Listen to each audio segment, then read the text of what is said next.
إن الحمد لله نحمده ونستعينه ونستغفره ونعوذ بالله من شرور أنفسنا وسيئات أعمالنا من يهده الله فلا مضل له ومن يضلل فلا هادي له وأشهد أن لا إله إلا الله وحده لا شريك له وأشهد أن محمدا عبده ورسوله أما بعد فإن خير الحديث كتاب الله وخير الهدي هدي محمد صلى الله عليه وسلم وشر الأمور محدثاتها وكل محدثة بدعة وكل بدعة ضلالة وكل ضلالة في النار.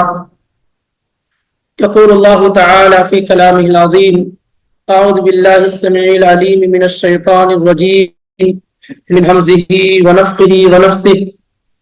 الله لا إله إلا هو الحي القيوم لا تأخذه سنة ولا نوم له ما في السماوات وما في الأرض من ذا الذي يشفع عنده إلا بإذنه يعلم ما بين أيديهم وما خلفهم ولا يحيطون بشيء من علمه إلا بما شاء وسع كرسيه السماوات والأرض ولا يؤوده حفظهما وهو العلي العظيم.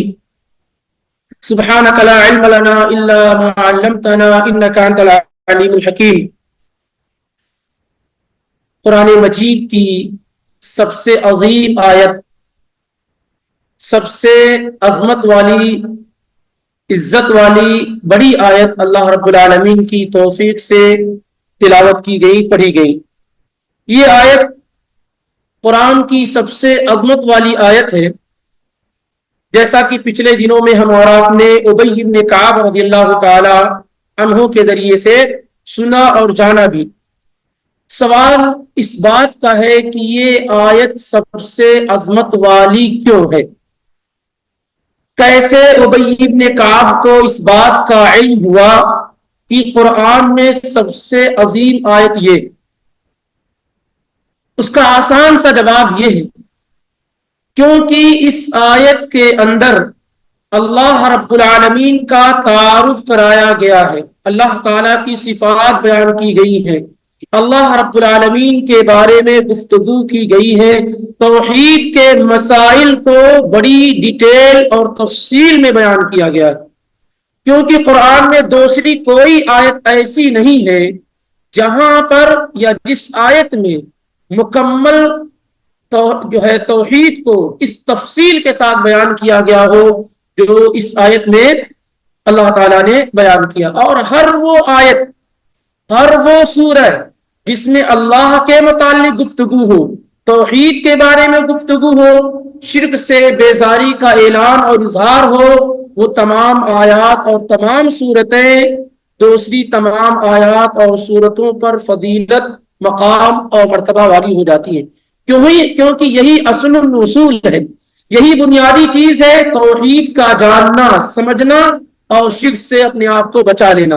چنانچہ آپ دیکھیں گے قل هو اللہ احد، سورۃ الاخلاص کو پیارے رسول صلی اللہ علیہ وآلہ وسلم نے کہا انہا لتعدل ثلث القرآن، ثلث القرآن، یہ 1/3 قرآن کے برابر ہے. کیوں؟ کیونکہ اس میں اللہ تعالیٰ کا تعارف کرایا گیا ہے. اور جب ایک سریہ اللہ کے نبی علیہ الصلوۃ والسلام نے روانہ کیا، جیسا کہ صحیح بخاری وغیرہ کے اندر ہے، تو وہ سریے کے جو امام تھے، وہ جنگ کے جو امام تھے، جو گئے تھے، جو پورے سرکل کے جو امام تھے، وہ ہر سورہ کے اندر سورہ اخلاص پڑھتے تھے، ہر رکعت کے اندر سورۃ الاخلاص پڑھتے تھے. تو لوگوں نے اس کی شکایت اللہ کے نبی علیہ الصلوۃ والسلام سے کی، تو آپ نے فرمایا کہ سلوہ، اس سے پوچھو کہ وہ ایسا کیوں کرتے، کیوں ہر سورہ کے ہر رکعت کے اندر سورہ اخلاص پڑھتے ہیں. تو لوگوں نے پوچھا تو کہا کیونکہ اس سورہ کے اندر رحمان کی صفت بیان کی گئی ہے اور میں اسے پسند کرتا ہوں. تو آپ صلی اللہ علیہ وسلم نے فرمایا حبک ایاہ یدخلک الجنہ، یا اس طریقے سے آپ نے فرمایا کہ تمہاری اس سورہ سے محبت نے تمہیں جنت میں داخل کر دیا، ادخلک الجنہ، اس سورہ کی محبت نے تمہیں جنت میں داخل کر دیا. اور حدیث بخاری کی دوسری روایت میں ہے کہ نبی علیہ الصلوۃ والسلام نے کہا کہ انہوں نے کہا کہ اس میں اللہ کی صفت بیان کی گئی ہے اور میں اس سے محبت کرتا ہوں، تو آپ نے فرمایا کہ اللہ تعالیٰ بھی تم سے محبت کرتا۔ ایسے ہی سورہ الکافرون، اس سورہ کے اندر بھی آپ توحید و شرک کے علاوہ کچھ نہیں پائیں گے۔ یہ مکمل سورہ بھی کیا ہے؟ توحید کے اس بات اور شرک سے بیزاری پر ڈیپینڈ ہے۔ اس سورہ کی بھی فضیلت یہ ہے کہ آپ صلی اللہ علیہ وسلم نے کہا کہ جو آدمی رات میں سونے سے پہلے اس سورہ کو پڑھ کے سوتا ہے فَإِنَّهَا بَرَاءَةٌ مِّنَ الشِّرْكِ، تو وہ شرک سے برات کا اعلان کرتا ہے، بیزاری کا اعلان کرتا ہے۔ سورۃ الفاتحہ کو آپ دیکھیں، سورۃ الفاتحہ میں آدھی سورہ مکمل اللہ تعالیٰ کی تعریف ہے، اور آدھی سورہ کے اندر یہ بتایا گیا ہے کہ اس توحید پر چلنے والے لوگوں کی اقسام کیسے۔ سورۃ الملک کو آپ دیکھیں، سورۃ الملک میں بھی اللہ تعالیٰ کی خوب تعریف، بڑائی، بزرگی اور توحید کو بیان کیا گیا۔ تو یہ سورہ بھی کیا ہے؟ المنجیۃ من عذاب القبر ہو گئی، قبر کے عذاب سے نجات دلانے والی ہو گئی۔ تو ہر وہ آیت، ہر وہ سورہ جس میں اللہ تعالیٰ کا خاص ذکر ہو، توحید کا بیان ہو، شرک سے بیزاری کا اعلان ہو اور اظہار ہو، تو اس طرح کی آیت اور سورہ کیا ہے؟ دوسری سورتوں اور آیت پر مقدم اور فضیلت رکھنے والی ہو جاتی ہیں۔ اسی وجہ سے ابی بن کعب رضی اللہ تعالیٰ عنہ نے کہا کہ سب سے عظیم آیت، عظمت والی آیت آیت الکرسی ہے، کیونکہ اس میں اللہ تعالیٰ کے متعلق خوب گفتگو کی گئی۔ اور اس کے ساتھ یہ بھی بتایا گیا کہ اس سورہ کے اندر 10 سینٹنس ہیں۔ کتنے؟ 10 جملے ہیں۔ ہر جملہ اللہ تعالیٰ کے بارے میں گفتگو کرتا ہے۔ اللہ لا الہ الا ہو الحی القیوم لا تاخذہ سنۃ ولا نوم لہ ما فی السماوات وما فی الارض۔ گویا کہ سبجیکٹ ایک ہے اور باقی سب اس کے پریڈیکیٹ یعنی اس کی خبریں ہیں۔ مبتدا ایک ہے، باقی سارے جملے 10 جملے اس کی خبر ہے۔ اللہ کون ہے؟ لا الہ الا ہو، اس کے علاوہ کوئی حقیقی معبود نہیں۔ الحی زندہ ہے، القیوم ساری چیزوں کو خود سے قائم ہے اور قائم رکھنے والا، نہ اس کو نیند آتی ہے نہ اونگ آتی ہے، نہ نیند آتی ہے۔ زمین و آسمان میں جو کچھ ہے سب کچھ اسی کا ہے، وہ جانتا ہے جو کچھ زمین میں گویا کہ پورا تعارف اللہ تعالیٰ کے بارے میں۔ اسی طریقے سے یہ سورہ اس اعتبار سے بھی دیکھا جائے، جو ایک لطیف بات ہے وہ یہ کہ اس سورہ کے اندر 50 جملے ہیں۔ کتنے ہیں؟ 50 جملے ہیں، اور مزید 50 جملے ہیں۔ مزید یہ کہ حروف کتنے ہیں اس میں؟ 150 یا 180؟ کیا ذکر کیا گیا تھا پچھلے ہفتے میں؟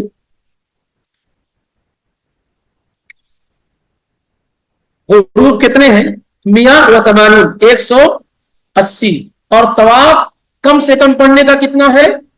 1800، کم سے کم 1800۔ اور اللہ رب العالمین کے 5 عظیم نام اس میں ذکر ہے کہ اللہ، الحی، القیوم، العلی، العظیم۔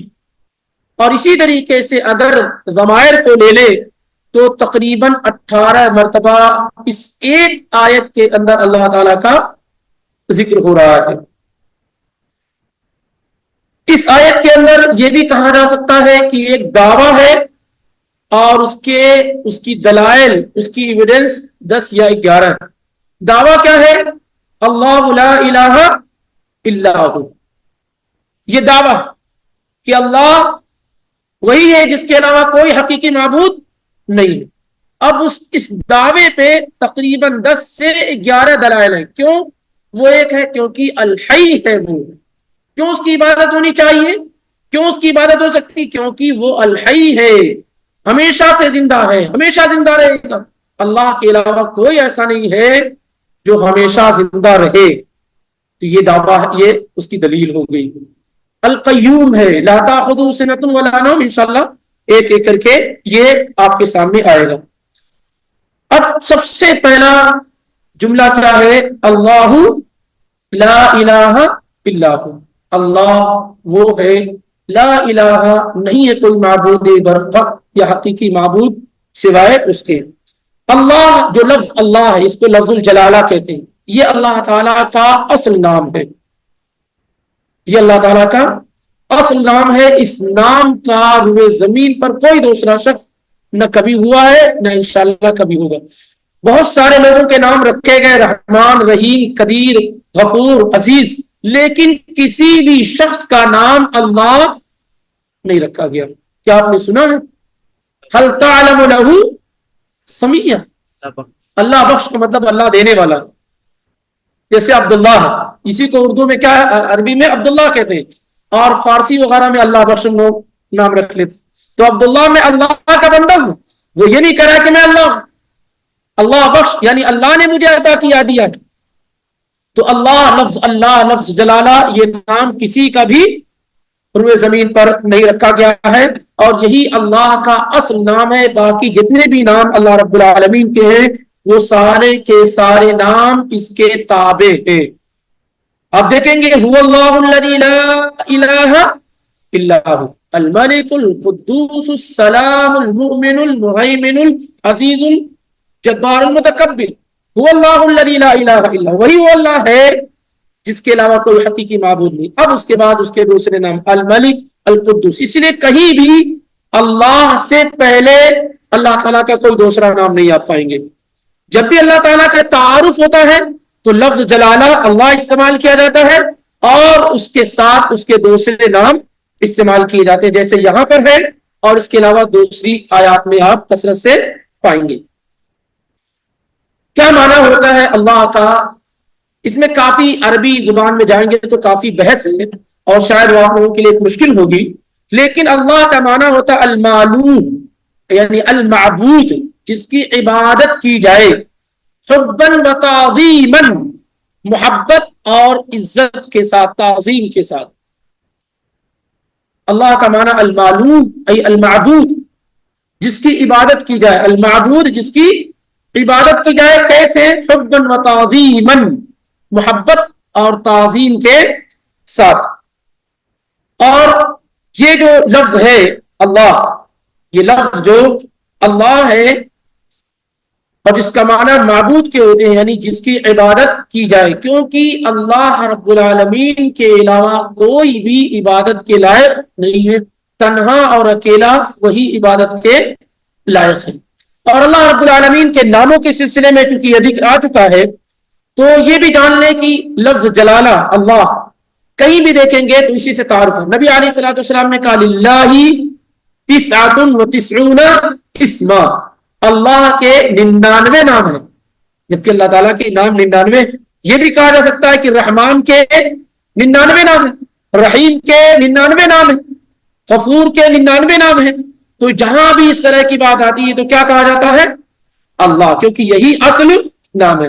تو اللہ کے نبی علیہ السلام نے کہا للہ تسعۃ وتسعون اسما، اللہ تعالیٰ کے 99 نام ہیں، مئۃ الا واحدہ، ایک کم 100، لا يحفظها احد الا دخل الجنہ، یہ بخاری کی روایت ہے۔ بخاری کی دوسری روایت من احصاها دخل الجنہ، اللہ کے 99 نام ہیں، جس نے ان ناموں کو یاد کر لیا، اس کو کاؤنٹ کر لیا، وہ جنت میں داخل ہو گیا۔ یہ بخاری کے اندر کئی جگہ پر موجود ہے۔ کیا معنی ہے حفظ اور احصاء کا؟ یاد کرنا، محفوظ کرنا، اس کو کاؤنٹ کرنا، گننا، اس کا کیا مطلب ہے؟ اس کا مطلب یہ ہے کہ آپ ان ناموں کے معنی کو جانیں۔ نمبر 1، ان ناموں کے معنی کو جانیں۔ جیسے اللہ ہم کہتے ہیں لیکن معلوم نہیں کہ اللہ کا معنی کیا۔ الرحمن ہم کہتے ہیں لیکن معلوم نہیں رحمان کیا۔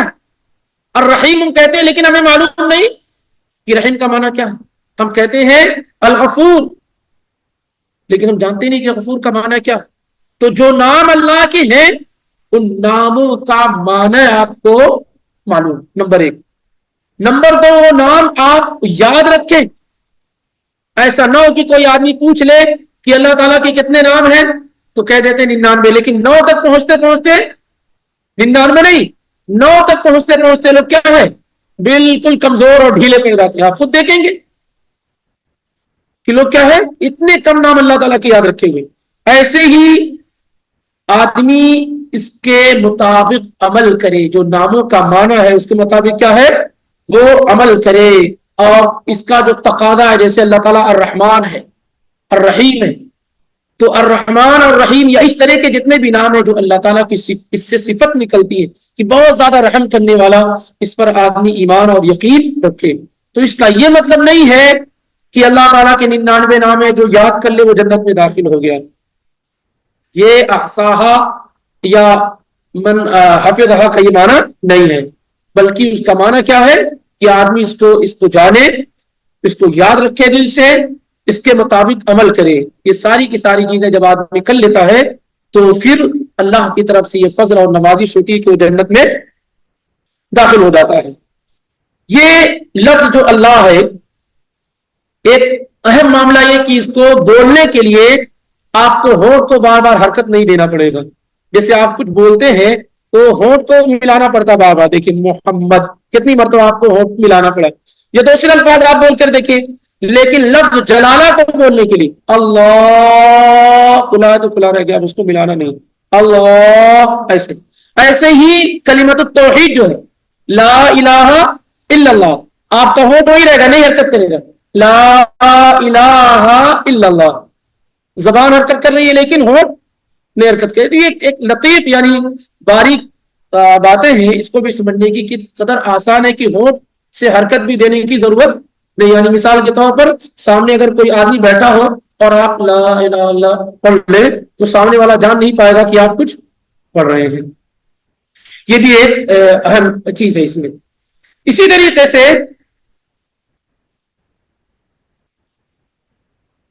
اللہ تعالیٰ کے ناموں کے سلسلے میں ایک غلط فہمی بھی کہہ سکتے ہیں کہ یہ سمجھا جاتا ہے کہ صرف اللہ کے 99 نام ہیں، اللہ تعالیٰ کے صرف 99، کیا ایسا ہے؟ اللہ تعالیٰ کے ناموں کی کوئی حد نہیں ہے، اور نہ کسی کے علم میں ہے کہ اللہ تعالیٰ کے کتنے نام ہیں۔ یہ وہ نام ہیں جو ذکر کیے گئے ہیں قرآن اور حدیث میں، اور 99 نام کو بہت سارے علماء نے کاؤنٹ کیا ہے تو کہا کہ 81 نام قرآن میں ہے اور 18 نام احادیث میں ہے۔ واللہ اعلم بالصواب، میں اس کی تحقیق کر کے نہیں آیا ہوں۔ بعض علماء نے بیان کیا ہے کہ 81 نام 81 نام اللہ تعالیٰ کے جو 99 ناموں میں سے وہ قرآن میں آئے ہوئے ہیں، اور 18 نام کیا ہے احادیث میں آئے ہوئے ہیں۔ لیکن اللہ تعالیٰ کے کتنے نام ہیں اس کا علم اللہ کے علاوہ کسی کو بھی نہیں۔ بہت سارے لوگوں نے جب یہ جان لیا کہ اللہ تعالیٰ کے 99 نام ہیں تو نبی علیہ الصلوۃ والسلام کے بھی گڑھ گڑھ کر کے 99 نام بیان کرنے کی کوشش کی گئی۔ یعنی بہت سارے لوگ جن کو یہ معلوم ہو گیا کہ اللہ تعالیٰ نے 99 نام کی فضیلت ذکر کی ہے تو انہوں نے اللہ کے پیغمبر کے بھی 99 نام کیا ہے بیان کرنے کی کوشش کی، حالانکہ اللہ کے پیغمبر صلی اللہ علیہ وسلم کے اتنے نام نہیں ہے، اللہ کے پیغمبر کے اتنے نام نہیں، بہت کم نام ہے اس اعتبار سے، اگر 99 کی عدد کے اعتبار سے دیکھا جائے۔ جیسے طٰہٰ اور یاسین، بہت سارے لوگ یہ سمجھتے ہیں کہ اللہ کے پیغمبر صلی اللہ علیہ وسلم کا نام اور نام رکھتے بھی ہیں، طٰہٰ اور یاسین یہ سب اللہ کے پیغمبر کے نام نہیں۔ بہرحال تو اللہ تعالیٰ کے نام 99 ہے ایسا قطعاً نہیں، بے شمار اور بے حساب نام ہے جس کا کسی کو بھی علم نہیں ہے۔ عبداللہ بن مسعود رضی اللہ تعالیٰ عنہ کی روایت مسند احمد میں، بزار میں، ابو یعلا وغیرہ میں ہے کہ اللہ کے پیغمبر کہتے تھے اسألک بکل اسم هو لک، اے اللہ میں تجھ سے سوال کرتا ہوں تیرے ہر اس نام سے سمیت بہ نفسک، جو نام تو نے اپنے رکھے ہیں، جو نام تو نے اپنے لیے رکھے ہیں، او انزلتہ فی کتابک، یا اپنی کتاب میں کسی کتاب میں اس نام کو تو نے نازل کیا ہے، او علمتہ احدا من خلقک، یا اپنے بندوں میں کسی خاص بندے کو وہ نام تو نے سکھلائے ہوں، او استأثرت بہ فی علم الغیب عندک، یا وہ نام تو نے اپنے پاس علم غیب میں رکھے ہوں، کسی کو بتائے ہی نہ۔ ان تمام ناموں کے ذریعے سے جو تو نے سکھائے ہیں، جو تو نے رکھے ہیں، جو تو نے اپنے پاس علم غیب میں رکھے ہیں، جو تو نے کسی کتاب میں نازل کیے، ان تمام ناموں کے ذریعے سے میں تجھ سے کیا ہے سوال کرتا ہوں. یہ ثبوت ہے اس بات کا کہ پیارے رسول صلی اللہ علیہ وسلم نے بات بیان کی کہ اللہ تعالیٰ کے نام صرف 99 نہیں ہے. اس کے بعد جتنے بھی نام اللہ رب العالمین کے ہیں اس کے بارے میں عام قاعدہ ہے کہ سارے نام اللہ تعالیٰ کے کیا ہے, سب نام اللہ کے بہت پیارے. وَلِلَّهِ الْأَسْمَاءُ الْحُسْنَى فَادْعُوهُ بِهَا, اللہ تعالیٰ کے پیارے پیارے نام ہیں, تم انہی ناموں کے ذریعے سے اللہ تعالیٰ کو پکارو. اللہ تعالیٰ کے جتنے بھی نام ہیں سب نام توقیفی ہیں, یہ قاعدہ یاد رکھیے. اللہ تعالیٰ کے جتنے بھی نام ہیں سب نام کیا ہیں, توقیفی ہیں. توقیفی کا مطلب کیا ہوتا ہے, اس سے پہلے بھی بیان کیا گیا کہ عبادات میں اصل کیا ہے, توقیف, یعنی کوئی چیز آپ اپنی طرف سے نہیں. اللہ تعالیٰ کے نام توقیفی ہیں, یعنی وہی نام ہم بیان کر سکتے ہیں جو اللہ نے اپنی کتاب میں یا پیارے رسول صلی اللہ علیہ وسلم نے اپنی سنت میں بیان کیے. اپنی طرف سے اللہ تعالیٰ کا نام پرمیشور رکھ لینا, بھگوان رکھ لینا, گاڈ رکھ لینا, خدا رکھ لینا, یہ سب اللہ کے ناموں کے ساتھ چھیڑ چھاڑ ہے. یہ سب اللہ تعالیٰ کے ناموں کے ساتھ کیا ہے, چھیڑ چھاڑ ہے. یعنی آپ اللہ کا وہ نام بیان کرتے ہیں جو اللہ نے اپنے لیے رکھے ہی نہیں, اور نہ ہی اس کے پیغمبروں اور رسولوں نے وہ نام بیان کیے. تو جو بہت سارے لوگ جو اللہ کے نام لفظ جلالہ کا ترجمہ بھی نہیں کرنا چاہیے, جو نام اللہ تعالیٰ نے اپنے لیے بیان کی اس نام میں خرد برد نہیں کی جا سکتی ہے. نہ اپنی جانب سے کوئی نام رکھا جا سکتا ہے کہ جیسے کوئی آدمی کہے کہ نہیں اللہ کے معنی میں پرمیشور بھی آتا ہے, بھگوان بھی آتا ہے, اور یہ بھی آتا ہے, خدا کا معنی بھی وہی ہے, گاڈ کا معنی بھی وہی ہے, وغیرہ وغیرہ. یہ سب اللہ کے ناموں کے ساتھ الحاد اور چھیڑ چھاڑ ہے, اور یہ بڑا جرم ہے. تو اللہ کے نام توقیفی ہونے کا مطلب یہ ہے کہ اپنی جانب سے کوئی نام بیان نہیں کیا جا سکتا ہے, اور جتنے نام اللہ اور اس کے رسول نے بیان کیے ہیں اتنے ہی ناموں پر کیا ہے, اتفاق کیا جائے گا. کوئی الگ نام کے ذریعے سے اللہ تعالیٰ کو نہیں پکارا جائے گا. اسی طریقے سے اللہ رب العالمین کے ناموں کے سلسلے میں یہ قاعدہ بھی ہمیں اور آپ کو معلوم ہونا چاہیے کہ جو نام اللہ تعالیٰ کے ہیں ہر نام سے ایک صفت نکلتی ہے. جیسے اللہ تعالیٰ کا نام الرحمن ہے تو اس سے صفت نکلتی ہے رحمت کرنا, رحم کرنا. اللہ کا نام غفور ہے جس کے معنی معاف کرنا, بہت زیادہ معاف کرنا, تو اللہ تعالیٰ کی صفت نکلتی ہے بہت زیادہ معاف کرنے والا. تو ہر نام سے اللہ تعالیٰ کی کیا ہے, اس کی صفت نکلتی ہے. ہر نام سے اللہ تعالیٰ کی کیا ہے, عزیز اس کا نام ہے تو اس کی صفت عزت والا ہے. وَلِلَّهِ الْعِزَّةُ وَلِرَسُولِهِ, اس طریقے سے. بہرحال آگے چلتے ہیں. اللہ لا الہ الا ہو, لا الہ الا ہو, کیا معنی ہے اس کا لا الہ کا؟ اس میں دو اہم اور بنیادی چیزیں ہیں, اچھی طریقے سے اس کو سمجھنے جائیں. نمبر ایک, لا الہ یہ انکار ہے, نفی ہے, اور الا اللہ یہ اقرار ہے, اس بات. لا عربی زبان میں یہ نفی جنس کا ہے. الہ کے معنی معبود, جس کی عبادت کی جائے, جس کی پرستش کی جائے, جس کو پوجا جائے. لا الہ نفی جنس, یعنی کوئی بھی الہ نہیں ہے, کوئی بھی الہ نہیں, کوئی ایسا نہیں جس کی عبادت کی جائے. اور بحقن کا اضافہ علماء نے کیا, کیونکہ بہت سارے لوگ دوسروں کی عبادت کر رہے ہیں لیکن وہ حقیقی الہ نہیں, حقیقی معبود نہیں, وہ خود اللہ تعالیٰ کے بندے, جس کو اللہ کے بندے جس کی عبادت کر رہے ہیں وہ بھی کیا ہے, اللہ کے بندے. کیونکہ اکیلا خالق اللہ ہے, باقی سب مخلوق ہے. اللہ کے علاوہ جتنی بھی چیزیں ہیں سب کیا ہیں, سب مخلوق ہیں. جس کی لوگ عبادت کر رہے ہیں وہ بھی کیا ہے, ان کا بھی خالق اللہ ہے. تو لا الہ ای نافیا جمیع ما یعبد من دون اللہ, انکار کرے پہلے آپ کہ اللہ کے علاوہ جتنے لوگوں کی عبادت کی جاتی ہے میں اس کا کنڈم کرتا ہوں, اس کا انکار کرتا ہوں.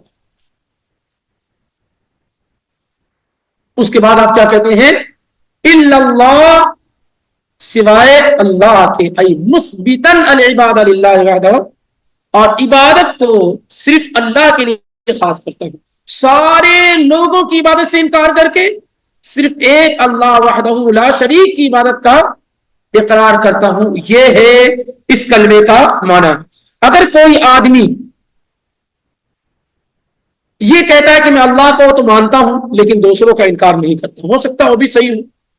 جو آج مسلمانوں میں جو کمزوری آئی ہے نا، ایک مداہنت آئی کہ ان کے دل میں یہ چور گھس گیا ہے کہ ہو سکتا ہے وہ صحیح ہو سکتا ہے وہ معبود ہو. یہ اس کلمے کی دو پلر ہیں. کلمہ توحید کے دو پلر ہیں بنیادی. نمبر ایک مکمل انکار، کھل کر کے انکار، اور نمبر دو اقرار صرف اللہ کے لیے. اگر کوئی صرف اللہ کو مانتا ہے لیکن انکار نہیں کرتا دوسرے معبود کا، وہ مسلمان نہیں، وہ مسلم نہیں ہے. اس لیے اس کو سمجھو، یہ نہیں کہا اللہ تعالیٰ نے کہ اللہ الہ واحد، اللہ اکیلا معبود ہے، یہ نہیں کہا. حالانکہ یہ جو نفی کی پہلے انکار کرایا تاکہ آپ اچھی طریقے سے ذہن میں بیٹھا لیں کہ عبادت کی جتنی بھی قسمیں ہیں اس کا کوئی حقدار نہیں ہے سوائے اللہ رب العالمین کے. اس لیے جو لوگ اس کلمے کو نہیں جانتے ہیں وہ کلمہ پڑھ کر کے بھی شرک کرتے ہیں، اور جو اس کلمے کے معنی اور مفہوم کو جانتے ہیں وہ اس پر ایمان نہیں لاتے. کہ لانے کا مطلب ہے کہ باقی کو چھوڑنا پڑے گا. اسی لیے اب آج تو ہم لوگ نہیں سمجھتے ہیں، اسی لیے بہت سارے لوگ کیا ہے اس کا معنی کہتے ہیں لا رب، کوئی رب نہیں ہے. ایک دم خطا اور غلط ہے یہ معاملہ. اس کا اس کلمے کا یہ معنی ہے ہی نہیں. اگر یہ معنی ہوتا تو سارے مشرکین ایک لائن سے کلمہ پڑھ لیتے. اگر اس کا یہ معنی ہوتا لا الہ کا لا رب، کوئی رب نہیں ہے، اگر یہ معنی ہوتا تو ایک لائن سے تمام مشرکین کلمہ پڑھ لیتے، کیونکہ انہیں اللہ کے رب ہونے میں کوئی کلام نہیں تھا، کوئی اعتراض نہیں تھا. وَلَئِن سَأَلْتَهُمْ مَنْ خَلَقَ السَّمَاوَاتِ وَالْأَرْضَ لَيَقُولُنَّ اللَّهُ. ان کو اعتراض کیا تھا کہ اتنے سارے معبود کی عبادت چھوڑ کر کے صرف ایک معبود پر آنا یہ ہمارے بس کی بات نہیں ہے. اسی لیے قرآن نے کوٹ کیا سورہ 7 کی آیت نمبر 5 میں کہ اجعل الآلہۃ الہا واحدا ان ھذا لشیء عجب. کیا اتنے سارے معبودوں کی جگہ پر ایک معبود، یہ تو بڑی عجیب اور نرالی بات ہے. تو نبی علیہ الصلوۃ والسلام کی بات نہ ماننے کا معاملہ کیا تھا کہ وہ اس کلمے کے معنی کو سمجھتے تھے کہ لا الہ الا اللہ جیسے ہی کہیں گے تو نہ لات ہے، نہ ہبل ہے، نہ عزا ہے، نہ منات ہے، کوئی بھی نہیں، چاہے کوئی مقرب فرشتہ ہو چاہے کوئی بھی، سارے لوگوں کا بائیکاٹ کرنے کے بعد ایک اللہ کی عبادت کرنی ہوگی. اسی لیے وہ یہ کلمہ پڑھنے کے لیے تیار نہیں ہوئے. ورنہ آپ سبھی جانتے ہیں کہ وہ کمپرومائز کے لیے تیار ہو گئے تھے. چلیے ہم آپ کے رب کی عبادت کرتے ہیں، آپ ہمارے رب کی عبادت کر لیجیے. قل یا ایھا الکافرون لا اعبد ما تعبدون. کیوں کہہ رہے تھے یہ؟ اس لیے کہ وہ یہ کلمہ پڑھنے کا مطلب ہوتا تھا کہ سب کا انکار کرنا، لیکن کمپرومائز کس بات کا کہ چلو آپ ہماری بھی کریں ہم آپ کی بھی کریں. یہ اس کلمے کے خلاف ہے، یہ اس کلمے کے خلاف ہے. تو لا الہ الا اللہ میں ایک نفی ہے، انکار ہے، اور دوسرا اس بات اور اقرار ہے کہ لا الہ الا اللہ، میں تمام معبود کا جتنے بھی معبود ہیں، جن کی بھی عبادت کی جا رہی ہے، شجر حجر انسان فرشتے ملک جتنے بھی ہیں، پیر پیغمبر جتنے بھی ہیں، میں سب کا کھل کر کے انکار کرتا ہوں اور عبادت کو صرف اللہ کے لیے کیا ہے خاص کرتا ہوں. جب تک یہاں پر کمی ہوگی نا، جب یہ پہلے حصے میں جب کمی ہوگی، انکار میں اگر آپ کمزور ہوں گے تو اس بات اس درجے کا نہیں ہوگا. جتنا مضبوط آپ کا انکار اتنا ہی مضبوط آپ کا اقرار ہوگا. یہ دونوں آپس میں لازم و ملزوم ہے. ایسا نہیں ہو سکتا ہے کہ لا الہ میں کہیں لچک ہو تو الا اللہ میں آپ پورا ٹائٹ ہو جائے، ہو ہی نہیں سکتا. یہ دونوں ایک ہی ساتھ ہوں گے. جتنا پریشر یہاں ہوگا اسی ساتھ کا پریشر کیا ہے آپ کا یہاں بنے گا. اس لیے انکار کے معاملے میں بڑی توجہ کی ضرورت ہے. اس کلمے کا جو اللہ لا الہ الا ہو، اس کا آپ اندازہ لگانا چاہیں گے کہ کس قدر اہم ہے. یہی کلمۃ التوحید ہے. لا الہ الا اللہ یہ کیا ہے؟ یہی کلمۃ التوحید ہے، یہی کلمۃ الاخلاص ہے، یہی کلمۃ التقوی ہے. یہی کلمہ ہے جس کی بنیاد پر لوگ جنت میں داخل ہوں گے، اور یہی کلمہ ہے جس کو نہ ماننے کی بنیاد پر لوگ جہنم میں داخل کیے جائیں گے اور پھینکے جائیں گے. یہی کلمہ ہے جس کے ساتھ ساری عبادت آپ کی قبول کی جائے گی، اور یہی کلمہ ہے جس کو آپ نے نہیں سمجھا تو آپ کی کوئی بھی عبادت قبول نہیں کی جائے گی. یہی وہ کلمۃ التوحید ہے، کلمۃ الاخلاص ہے کہ یہ اگر آپ کے سامنے ہے تو زندگی دنیا کی ساری چیزیں آپ کے سامنے ہیچ ہیں.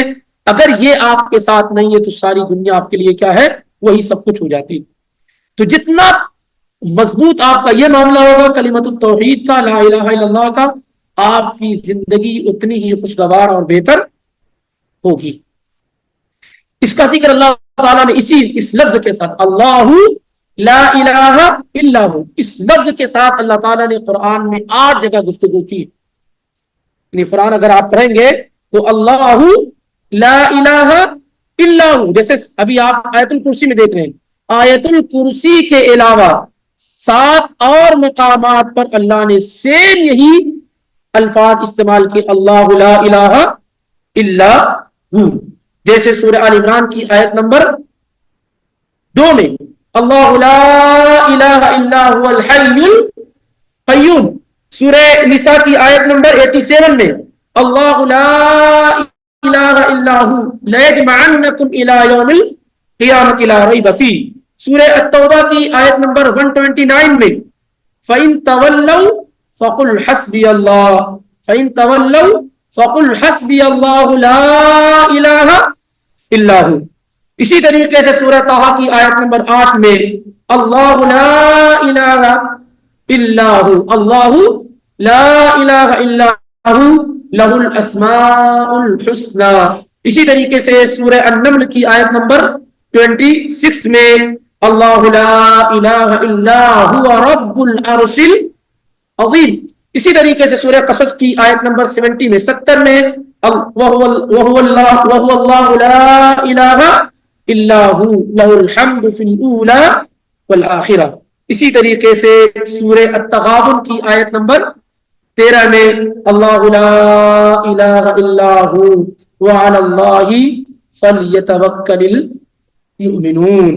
یہ سورہ التغابن کی آیت نمبر 13. 8 مقامات پر اللہ تعالیٰ نے اس طریقے سے اللہ لا الہ الا ہو، اور 26 مرتبہ اللہ کے علاوہ 26 مرتبہ اللہ کے علاوہ صرف لا الہ الا ہو ذکر کیا گیا ہے.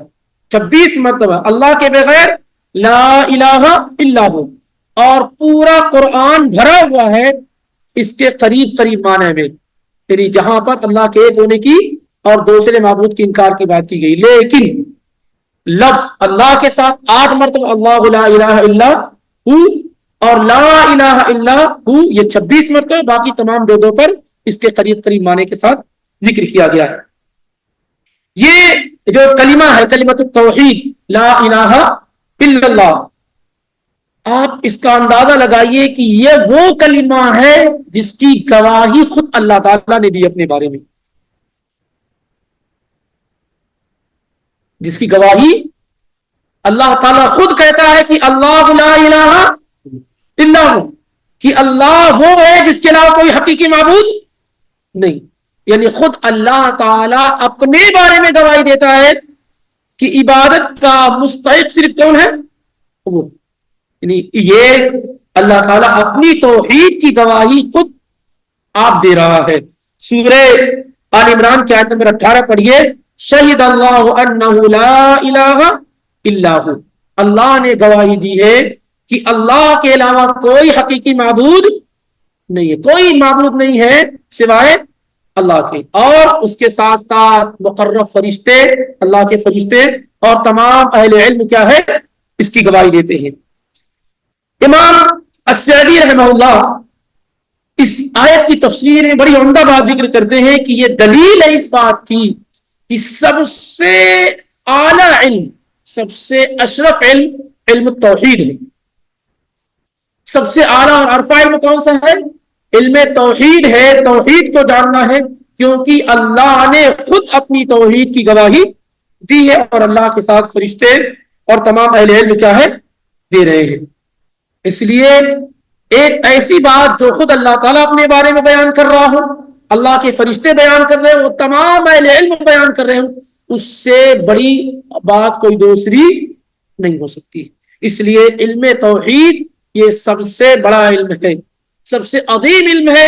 جس نے سب کچھ سیکھ لیا اور علم توحید نہیں سیکھا، اس نے کچھ بھی نہیں سیکھا. اور یہ کلمہ لا الہ الا اللہ، ایمان کے آپ جانتے ہیں کہ بہت سارے برانچ ہیں، بہت سارے شعبے ہیں اور شاخ ہیں.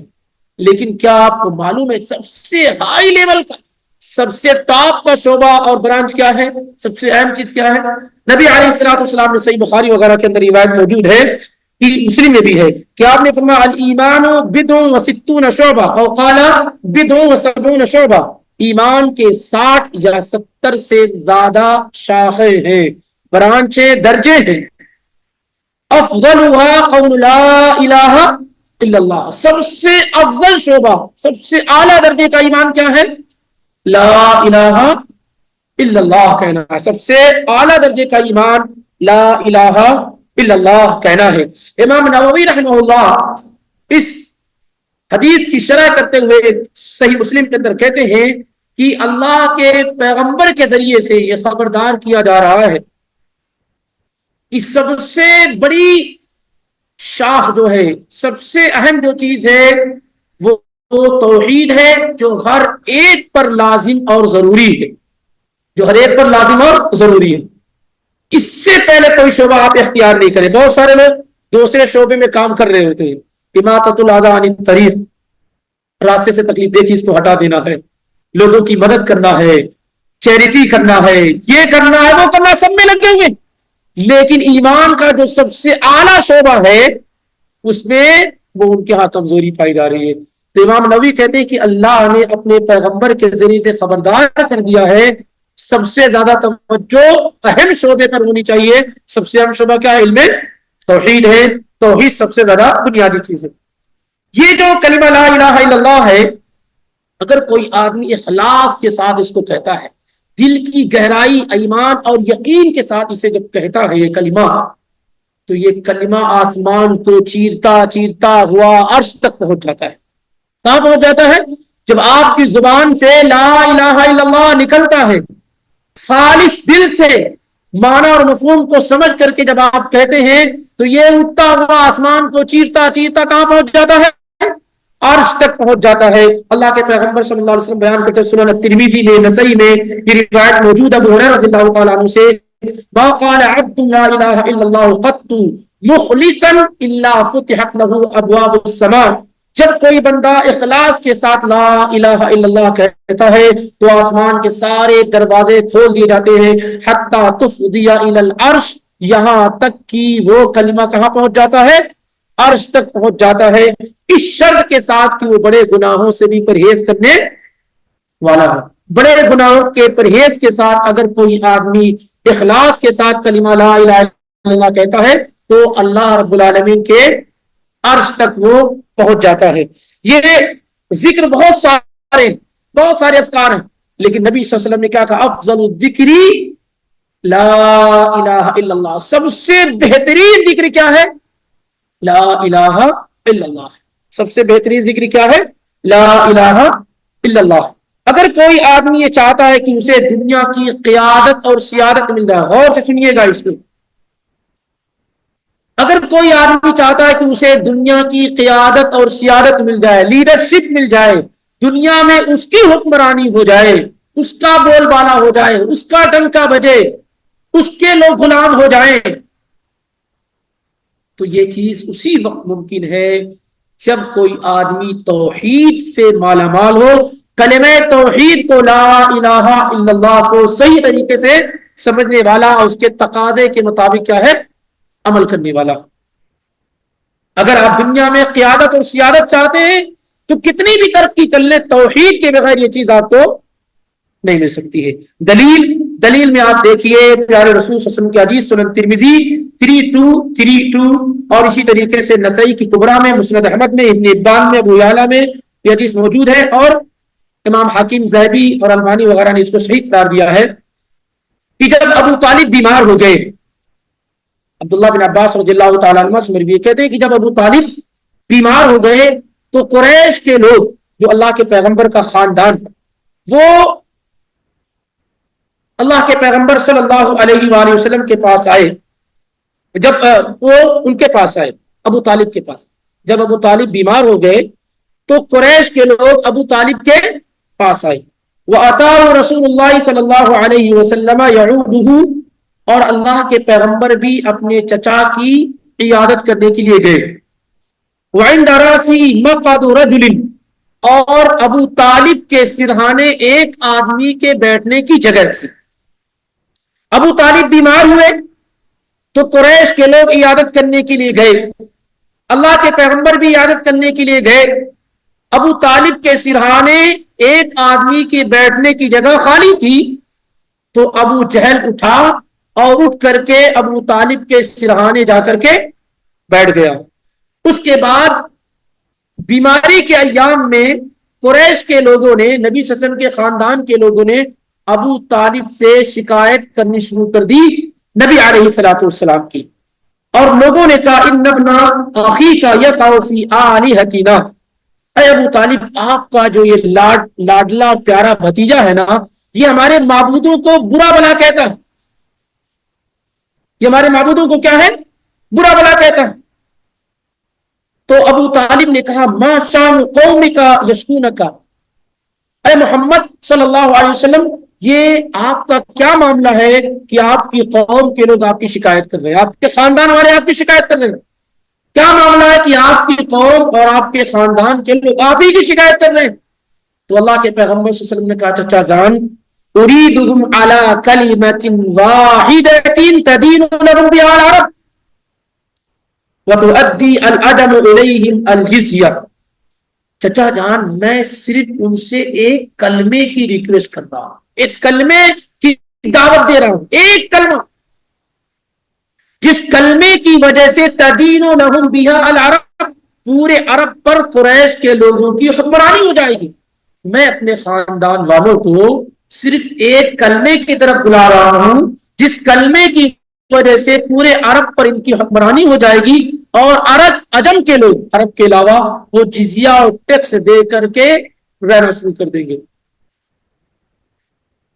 تو ابو طالب نے کہا کلمہ ہے کیا؟ تو کہا لا الہ الا اللہ، لا الہ الا اللہ۔ تو لوگ کیا ہے، سارے کے سارے لوگ کھڑے ہو گئے اور کہا اجعل الآلہۃ الہ واحدہ، اتنے سارے معبود کو چھوڑ کر کے ایک معبود پہ آ جائیں۔ کیوں نہیں کہہ رہے تھے یہ کلمہ؟ اب تو کلمہ پڑھتے بھی ہیں اور شرک بھی کرتے ہیں دھڑلے سے، مسجد میں کہتے ہیں ایاک نعبد و ایاک نستعین، مسجد سے نکلے تو درگاہ وہاں جھک گئے، کیونکہ ہمیں اس کلمے کا پتہ نہیں معلوم ہے، معنی نہیں معلوم ہے، وگرنہ پیارے رسول صرف ان سے ایک ہی کلمے کی ریکویسٹ کرتے رہے جس کو وہ قبول نہیں کر رہے ہیں۔ تو جب اللہ کے پیغمبر صلی اللہ علیہ وسلم نے کہا، ابو طالب نے کہا کہ وہ کلمہ کیا؟ بھائی ایک بات ہے نا، ایک کلمہ چلو میں کہہ دیتا ہوں مان لیتے ہیں، ہے کیا وہ؟ تو جیسے ہی اللہ کے پیغمبر نے کہا لا الہ الا اللہ، تو سارے ایک ساتھ کھڑے ہو گئے کہ اتنے سارے معبودوں کو چھوڑ کر ایک معبود پہ آ جائیں، ایک الہ پہ آ جائیں، یہ کیا ہے؟ ممکن نہیں۔ اب اس سے کیا معلوم ہوا کہ نبی صلی اللہ علیہ وسلم نے کیا کہا؟ ایک کلمے کی طرف میں ان کو بلا رہا ہوں، تدین لہم بها العرب وتؤدی الیہم الجزیۃ العجم، ایک کلمہ یہ مان لیں تو عرب میں ان کی حکمرانی قائم ہو جائے گی اور عجم کے لوگ ٹیکس دے کر کے رہنا شروع کر دیں گے۔ تو یہ کلمہ، کلمۃ التوحید، یہ دنیا کی قیادت اور سیادت کی دلیل، اسی لیے اسی کلمے کی بنیاد پہ پیارے رسول صلی اللہ علیہ وسلم نے حکومتیں کی، صحابہ وغیرہ کا پورا بڑا رقبہ، دنیا کا ایک بڑا حصہ کیا ہے، اسی کلمے کی بنیاد پر انہوں نے کیا ہے، حکومتیں کی۔ اور جب یہ کلمہ کمزور ہوتا گیا تو حکومتیں چلتی گئی اور پھر آدمی غلامی کی زندگی میں آ گیا۔ دوبارہ جب اس کلمے پر آپ آ جائیں گے تو دوبارہ پھر اللہ تعالیٰ کی مدد اور نصرت کیا ہے، آپ پر آ جائے گی۔ اور اس کلمہ توحید کے بغیر اگر آپ چاہتے ہیں دنیا میں کوئی انقلاب لانا تو دنیا پر آپ انقلاب نہیں لا سکتے. دنیا میں آپ کا نام اس طریقے سے روشن ہو جائے گا کہ آپ مظلوم شمار کیے جائیں گے, ہر جگہ مارے اور کاٹے جائیں گے. آپ اپنے آپ پر حکمرانی نہیں کر سکتے اگر آپ کے پاس کلمہ توحید نہیں. آپ اپنے ہاتھ پر, اپنی آنکھ پر, اپنے کان پر, اپنے دل پر, اپنے دماغ پر آپ اختیار نہیں رکھیں گے اگر آپ کے پاس کلمہ توحید نہیں. دنیا میں کیا حکمرانی قائم کریں گے؟ یہی کلمہ ہے جس کی بنیاد پہ کیا ہے, قیادت اور سیادت مل سکتی ہے, جیسا کہ ابھی اس میں ذکر کیا گیا. اور یہ کلمہ توحید وہ ہے جس میں آپ لچک نہیں لا سکتے, مداہنت نہیں لا سکتے, کمزوری نہیں پیدا کر سکتے. کتنے ایسے لوگ ہیں جو سب کچھ ٹھیک ٹھاک ہے لیکن کلمہ توحید میں بڑی لچک ہے. اگر ایک بندہ کہیں اور غلطی کر رہا ہے تو ٹوکیں گے, گاڑی غلط چلا رہا ہے تو ٹوکیں گے, لائٹ دن میں چالو کیا ہے تو ٹوکیں گے, جگہ جگہ ٹوکیں گے. لیکن کلمے میں اگر نقص کمی ہے تو خاموش رہتے. یہ مداہنت ہے, اس سے کوئی کمپرومائز نہیں ہونا چاہیے, چاہے آپ کا بچہ ہو, آپ کی بچی ہو, آپ کی بیوی ہو, آپ کے ماں ہو, آپ کے باپ ہو. کلمہ توحید کے ساتھ کوئی مداہنت اور نرمی نہیں ہونی چاہیے. اور جو لوگ اس کلمے کی بنیاد پر قائم نہیں ہیں ان سے اس درجے ہمدردی قطعاً نہیں ہونی چاہیے جو توحید والوں کے ساتھ ہوتی ہے, کبھی نہیں ہونی چاہیے, چاہے آپ کا کتنا ہی قریبی کیوں نہ. اسی لیے میں بار بار ذکر کرتا ہوں کہ ابو طالب کی وفات کے بعد اللہ کے پیغمبر ابو طالب کا ذکر نہیں کرتے تھے, جس ابو طالب نے 43 ایئرز 43 سال نبی صلی اللہ علیہ وسلم کو سپورٹ کیا, ہر اعتبار سے سپورٹ کیا. لیکن آپ صلی اللہ علیہ وسلم ابو طالب کی جب وفات شرک اور کفر پر ہو گئی تو آپ کبھی بھی ابو طالب کا ذکر نہیں کرتے تھے. حمزہ کا ذکر آتا رضی اللہ تعالیٰ عنہ وارضا, جنہوں نے چند سال اللہ کے پیغمبر کے ساتھ ایمان کے ساتھ گزارے تھے, تو آپ اپنے آنسوؤں پر اختیار نہیں رکھتے تھے, قابو نہیں پاتے تھے. لیکن وہی ابو طالب کا آپ ذکر تک نہیں کرتے تھے کیونکہ وفات کیا ہے, شرک اور کفر کی حالت میں ہو گئی. تو یہ کلمہ مداہنت قطعاً برداشت نہیں کر, لچک نہیں ہونی چاہیے توحید میں. اعمال میں تھوڑا اوپر نیچے ہوتا ہے لیکن توحید میں کوئی لچک نہیں ہونی چاہیے. اللہ تعالیٰ قرآن میں کہتا فلا تطع المکذبین, یہ جو جھٹلانے والے ہیں آپ ان کی پیروی قطعاً نہ کیجیے. ودوا لو تدہن فیدہنون, اگر آپ نرم پڑ گئے نا تو بھی نرم پڑ جائیں, لیکن آپ کو اس معاملے میں مداہنت نہیں اختیار کرنی, کمزوری نہیں اختیار کرنی, اس میں کوئی مداہنت اور کمزوری نہیں اختیار کرنی ہے. عقیل بن ابی طالب کہتے ہیں, اور یہ روایت حسن درجے کی ہے, مسند ابو یعلا میں 6804 میں اور حاکم میں 6467 میں اور حدیث کی دیگر کتابوں میں ہے. حافظ ابن حجر رحمہ اللہ نے اس کی حسن اسی سند کو حسن کہا ہے. اب دیکھیں کہ کتنا معاملہ اس کا اہم ہے کہ کلمہ توحید کے ساتھ کوئی مداہنت, کوئی لچک نہیں ہونی چاہیے. کیا اس کی دلیل کیا ہے؟ عقیل بن ابی طالب کہتے ہیں, ابو طالب رضی اللہ تعالیٰ, ابو طالب کے بھائی یعنی علی, ابو طالب کے بیٹے اور علی رضی اللہ تعالیٰ عنہ کے بھائی, بڑے بھائی, وہ کہتے ہیں جا قریش الی ابی طالب, قریش کے لوگ ابو طالب کے پاس آئے اور کہنے لگے ان ابن اخیک یؤذینا فی نادینا وفی مسجدنا, یہ آپ کا جو بھتیجا ہے نا یہ ہمیں ہر جگہ تکلیف پہنچاتا ہے, ہماری میٹنگ میں, ہماری مسجدوں میں, ہماری مارکیٹوں میں, ہر جگہ آپ کا بھتیجا کیا ہے ہمیں تکلیف پہنچاتا رہتا ہے. قریش کے لوگ, قریش نبی صلی اللہ علیہ وسلم کا خاندان, یہ لوگ ابو طالب کے پاس آئے. ابو طالب ریسپیکٹڈ پرسن تھے اس زمانے کے, سارے لوگ ان کا احترام کرتے تھے, انہی کے احترام میں اللہ کے نبی صلی اللہ علیہ وسلم کے ساتھ سختیاں لوگ نہیں کرتے تھے. تو قریش کے لوگ ابو طالب کے پاس آئے اور کہنے لگے آپ کا بھتیجا ہمیں جگہ جگہ تکلیف دیتا ہے, تو آپ ان کو اس سے روک دیجئے کہ ہمیں تکلیف نہ دیں. آپ اپنے بھتیجے کو روک دیجئے کہ ہمیں تکلیف نہ دیں. تو ابو طالب نے اپنے بڑے بیٹے کو کہا یا عقیل ائتنی بمحمد, جاؤ محمد صلی اللہ علیہ وسلم کو بلا کے لاؤ. تو اللہ کے نبی صلی اللہ علیہ وسلم کے پاس وہ گئے اور پھر اللہ کے پیغمبر کو لے کر کے عقیل بن ابی طالب ابو طالب کے پاس آئے.